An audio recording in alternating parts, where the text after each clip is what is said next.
Your home is threatened by mold. All it takes to grow mold in your attic is stagnant, humid air. Roof ventilation keeps the air moving and stops mold from growing. But too much ventilation can be just as bad as having none. What happens is people put too many products on their roof. And when you put too many products on your roof, that's improper ventilation. You have to keep the system under a certain amount of pressure, very much like a straw. You have a one-way in on a straw, a soda straw, and a one-way out. As soon as you start punching extra holes in a straw, you start losing that pressure. But you got to constantly keep that air going to get the moisture and the heat out of your attic.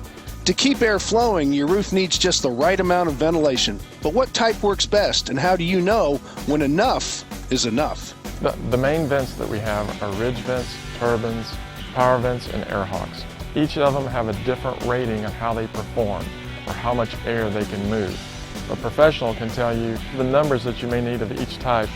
It is based on the square footage of your house. Most of the ventilation products are on the back of your house. So if you go back there and you see most of your ventilation products and they're not at the same level on the roof, you see some here and you see some lower down, you probably have a ventilation issue. 99% of the time you should have one style of ventilation. Keep fresh air flowing and stop potential mold problems in your attic with roof ventilation fit just for you. For HomeShowRadio.com, I'm Tom Tynan.